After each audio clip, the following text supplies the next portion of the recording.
कभी सोचा है कि हम जैसा व्यवहार करते हैं वैसा आखिर क्यों करते हैं?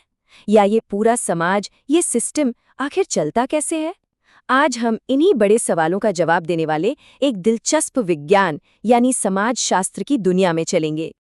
देखिए, किसी भी चीज की कहानी को समझने के लिए ना हमें उसके जन्म के समय में जाना पड़ता है। और समाज शास्त्र के लिए वो समय था 19वीं सदी का यूरोप। एक ऐसा दौर जब दुनिया बहुत बड़ी उथल-पुथल से गुजर रही थी। तो सवाल ये है कि उस समय ऐसा हो क्या रहा था? समाज की जो सदियों पुरानी व्यवस्था थी, वो अचानक से क्यों बिखरने लगी थी? यही वो सवाल है जिसके जवाब में समाजशास्त्र का जन्म हुआ। इसका जवाब असल में दो बहुत बड़ी ऐतिहासिक घटनाओं में छिपा है। पहली थी 1789 की फ्रांसीसी क्रांति, जिसने आज़ादी और बराबरी जैसे क्रांतिकारी आइडिया दिए, और दूसरी थी औद्योगिक क्रांति, जिसने हमारे काम करने और जीने का तरीका ही हमेशा के लिए बदल दिया। इन्हीं दो तूफानों के बीच एक नए विज्ञान की जरूरत महसूस हुई। सोचिए, इन क्रांतियों का असर कितना गहरा पड़ा होगा। लोग काम के लिए गांव छोड़कर शहरों की तरफ भाग रहे थे। फैक्ट्रियों में मजदूरों का बुरा हाल था, उनका शोषण हो रहा था। समाज में गरीबी और अमीर गरीब का फर्क तेजी से बढ़ रहा था। परिवार बिखर रहे थे और साथ ही नए नए तरह के अपराध भी सामने आ रहे थे। मतलब समाज एक बहुत बड़े संकट से गुजर रहा था। अब देखिए, जब समाज में इतनी उथल-पुथल हो तो कुछ विचारक तो होंगे ही जो रुककर सोचेंगे। उन्हें लगा कि इस पूरे बदलाव को समझने के लिए एक नए नजरिए की, एक नए विज्ञान की जरूरत है।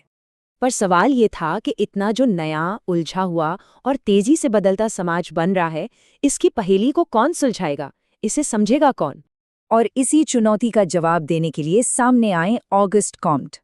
कॉम्ट एक फ्रांसीसी विचारक थे और आज उन्हें समाजशास्त्र का जनक यानी फादर ऑफ सोशियोलॉजी कहा जाता है। उन्होंने ही इस नए विज्ञान को इसका नाम दिया और इसकी नींव रखी। अच्छा, तो ये जो शब्द है सोशियोलॉजी, इसका मतलब क्या है? चलिए इसे तोड़कर समझते हैं। ये दो शब्दों से बना है, लैटिन का सोशियो, जिसका मतलब है समाज, और ग्रीक का लोगोस, जिसका मतलब होता है अध्ययन या विज्ञान। तो सीधा सा मतलब हुआ समाज का वैज्ञानिक तरीके से अध्ययन। कॉम्ट ने खुद इसे बड़े ही साफ शब्दों में बताया था। उन्होंने कहा, समाजशास्त्र सामाजिक घटनाओं का वैज्ञानिक अध्ययन है। ये एक छोटी सी लाइन आज भी इस पूरे विषय का सार है। तो ठीक है, अब हम ये तो जान गए कि समाजशास्त्र है क्या, लेकिन अगला सवाल ये है कि ये समाज को समझता कैसे है, मतलब ये किन चीजों पर अपना ध्यान देता है। आइए देखते हैं। देखिए, समाजशास्त्री हमारी रोजमर्रा की जिंदगी के हर पहलू को देखते हैं। हमारे दोस्तों और परिवार के साथ रिश्तों से लेकर सरकार और धर्म जैसी बड़ी बड़ी संस्थाओं तक। वो ये भी देखते हैं कि समाज आखिर बदलता कैसे है और गरीबी या अपराध जैसी समस्याएं पैदा ही क्यों होती हैं। चलिए अब थोड़ा और गहराई में चलते हैं और समाजशास्त्र के नेचर यानी इसकी प्रकृति और इसके दायरे को समझते हैं। ये कैसे काम करता है और इसकी पहुंच कहाँ-कहाँ तक है। तो समाजशास्त्र को एक विज्ञान क्यों माना जाता है? क्योंकि ये सिर्फ हवा-हवाई बातों पर नहीं, बल्कि सबूतों और तथ्यों पर टिका है। ये एक निष्पक्ष विज्ञान है, मतलब ये नहीं बताता कि क्या होना चाहिए, बल्कि ये समझने की कोशिश करता है कि क्या है। ये अमूर्त है क्योंकि ये उन सामाजिक रिश्तों को भी पढ़ता है जिन्हें हम देख या छू नहीं सकते। ये एक जनरल साइंस है जो समाज को एक पूरे के रूप में देखता है। और हाँ, ये डायनामिक है क्योंकि जैसे जैसे समाज बदलता है, समाजशास्त्र भी उसके साथ साथ बदलता रहता है। और जाहिर सी बात है, एक ऐसा विषय जो पूरे के पूरे समाज को पढ़ रहा हो, उसका दायरा तो बहुत बड़ा होगा ही।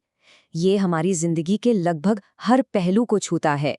समाजशास्त्र एक तरह से समाज के ढांचे को, उसके स्केलेटन को समझता है, जैसे कि परिवार, शादी, जाति और वर्ग जैसी चीजें समाज को कैसे बनाती हैं। साथ ही ये धर्म, शिक्षा और सरकार जैसी बड़ी संस्थाओं को भी एनालाइज करता है जो हमारी जिंदगी को कंट्रोल करती हैं। लेकिन समाज सिर्फ ढांचे से तो नहीं बनता है ना, उसमें जान भी तो होती है। तो समाजशास्त्र सहयोग और संघर्ष जैसी सामाजिक प्रक्रियाओं को भी समझता है। और सबसे जरूरी, ये हमारी संस्कृति, हमारे मूल्य, हमारी परंपराएं, हमारे विश्वास, इन सब का अध्ययन करता है जो हमें एक समाज के तौर पर जोड़े रखती हैं। तो ये सब तो हो गई इतिहास और परिभाषा की बातें। लेकिन सबसे जरूरी सवाल तो ये है कि 19वीं सदी में पैदा हुआ ये विषय आज हमारी दुनिया के लिए क्यों जरूरी है। असल में समाजशास्त्र हमें वो औजार देता है जिससे हम आज की सबसे बड़ी समस्याओं की जड़ तक पहुंच सकते हैं, चाहे वो गरीबी हो, बेरोजगारी हो, बढ़ता हुआ अपराध हो या फिर ग्लोबलाइजेशन और मॉडर्नाइजेशन से पैदा हुई नई चुनौतियां। समाजशास्त्र हमें इन सबको समझने का एक नजरिया देता है। तो एक आखिरी सवाल के साथ इस चर्चा को खत्म करते हैं, जिस पर सोचा जा सकता है।